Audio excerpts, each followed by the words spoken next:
As a man, the one thing you need to learn is how to fight, and in this video, I will cover everything you need to know in order to get better at boxing.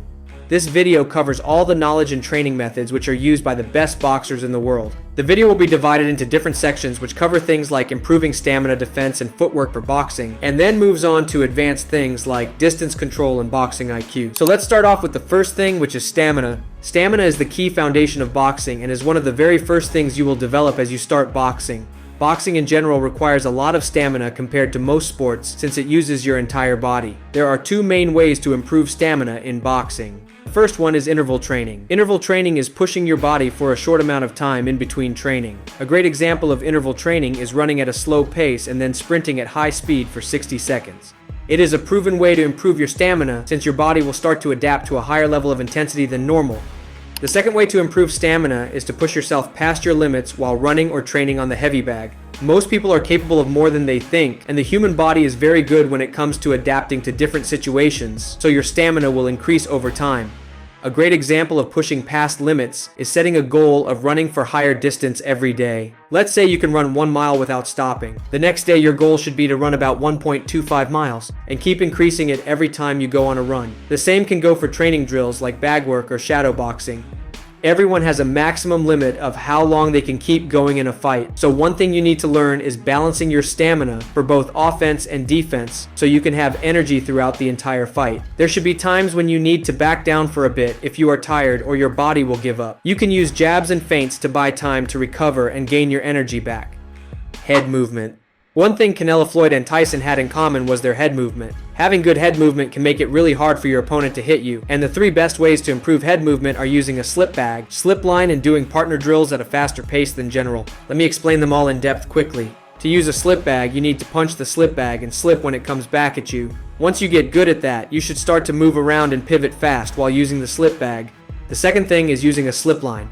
The slip line is commonly used by Canelo Alvarez and many pro boxers with good head movement. To make a slip line, all you need to do is tie boxing wraps across a room or a boxing ring and use the line to roll and practice while throwing boxing combinations. Start shadow boxing while using your head movement to roll and throw combinations. Try to think of the slip line as a hook from your opponent so you can improve at rolling, which is effective since rolling is a great way to dodge hooks. At last, it is partner drills. There is no better way to improve head movement than being in front of someone who is trying to punch you. The thing about partner drills is that you can ask your partner or homie to punch faster while you dodge the punch. If you guys improve the speed of the drill, it can be very similar to sparring, but it isn't aggressive, so you can solely focus on head movement. Once you get good at it, you can move on to technical sparring and maybe even hard sparring if you are preparing for a fight. Defense. The main point of boxing is to hit without getting hit, and defense plays a very important role in that.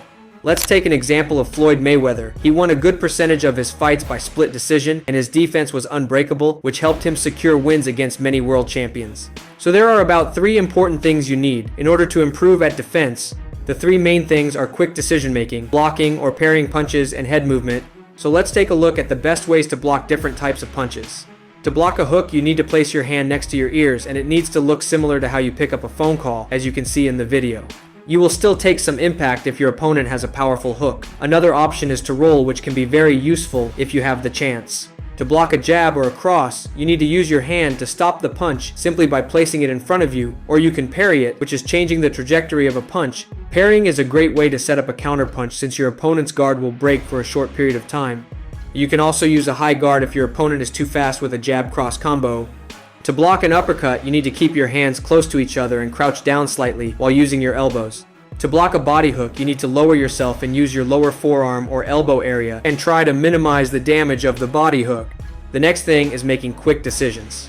One common thing about every undefeated professional boxer, especially in lighter weight divisions, is that they know how to make fast and well-calculated decisions. One wrong move can cause you to potentially lose by a knockout. For example, you need to be able to differentiate between a fake punch to trick you and a real punch and know when to dodge or block it. This is something a lot of people struggle with. They assume that their opponent is going to throw a punch, when in reality their opponent is using a feint. Once they fall for the feint, or a fake punch, it becomes easy to land a punch since their guard will be temporarily open. As you saw in the clip, Canelo used a fake punch with his right hand to trick his opponent, then used an uppercut. He was not able to see it coming, and he looked down instead of looking at Canelo while having a high guard. It happened pretty quick, and he was up against Canelo, so you can't really blame him. Besides all that, getting hit by an uppercut from Canelo would be crazy. The next thing is speed.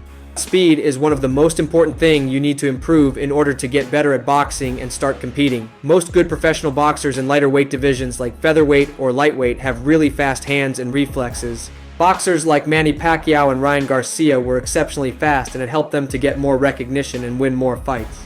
Speed can be divided into two categories: hand speed and reflex speed. Hand speed can be improved by shadow boxing with light dumbbells and resistance bands, and your reflex speed can be improved through mitt work.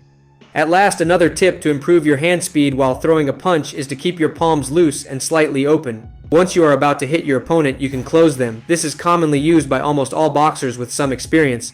Your hand just moves faster if you keep them loose. You can also keep your lead hand far away from you, close to your opponent. It is going to help you pressure your opponents, which can give you a chance to knock them down or win by a decision.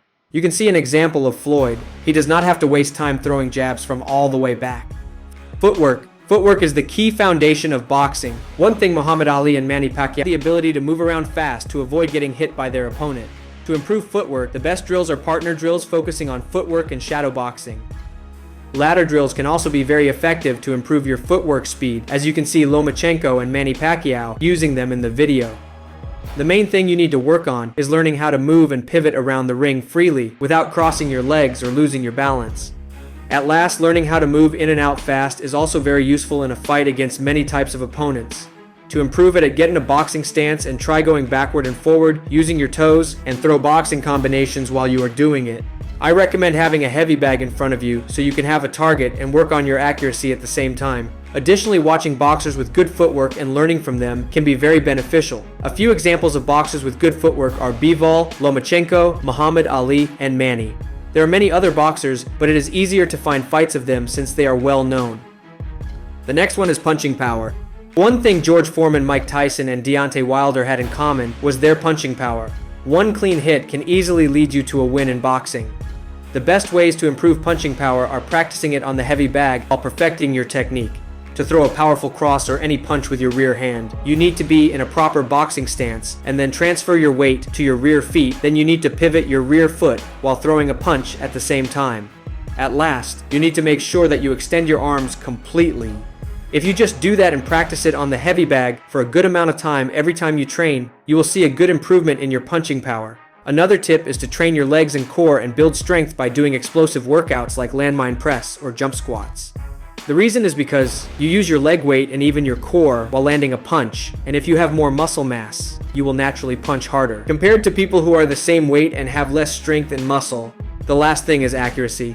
The best training methods to improve accuracy are sparring and mitt work. The reason why mitt work is effective is because you are hitting a small target that keeps moving fast, and it also teaches you how to move while hitting and improves your reflexes, since you use basic head movement tricks like slipping and rolling. At last, sparring is the best way to improve accuracy simply because it is the closest thing to fight, and being up against a real person who uses their head movement footwork and their ring intelligence. Not to mention, if your opponent has some experience, he might have good head movement and defense. Now let's move on to tips on how to do well in a fight or a sparring session. The first thing you need to have control is distance and pacing of a fight. If you start sparring or competing, you need to be in control of the distance between you and your opponent. You don't want to be too close if your opponent is a heavy hitter with fast hands. The best way to control distance is using a jab or short boxing combination like a jab cross to keep your opponent away, and you can always close in when you get the chance to land a clean hit. Now, the second most important thing is to balance both offense and defense. A lot of people think that you have to be slow and calm throughout the entire fight, but it isn't always the case. There are times where you need to be aggressive and charge in towards your opponents to secure a win. If you don't, your opponent might come charging at you and potentially win by a technical knockout or maybe even a knockout. A very good percentage of fights end by a technical knockout, especially at amateur level, since amateur fights are very short compared to pro fights. A lot of robberies happen, so if you are competing in amateur fights, your best bet is to try and knock your opponent out. Ring intelligence. Ring intelligence is very crucial in the sport of boxing. If you make a wrong move, you can lose the fight by a knockout quite easily. Few things you need to watch out for are feints, fake punches, and things like pull counter or traps. Try to be focused while charging in. There are many fights where the person losing wins the fights because they found a slight opening and took advantage of it.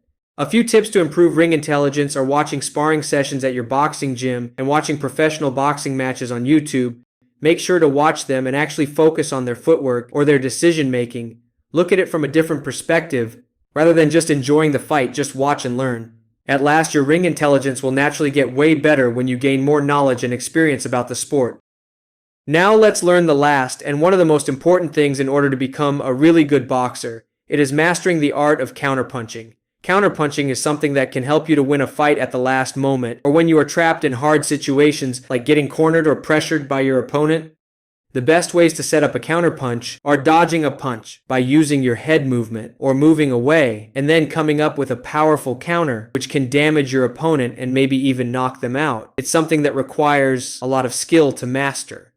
I will use an example of Floyd. As you can see, Floyd pulls back and then comes up with a counter when his opponent drops his guard for a second. There are many other examples, but I like to use this one since it is the most clear and perfect one, and it has two counter punches. One is a hook from his opponent and one is a counter from him. Alright, that is it for the video. This is pretty much everything you need to know in order to get better at boxing. Some of these tips can also be useful if you do kickboxing or mixed martial arts, since it has striking and counterpunching.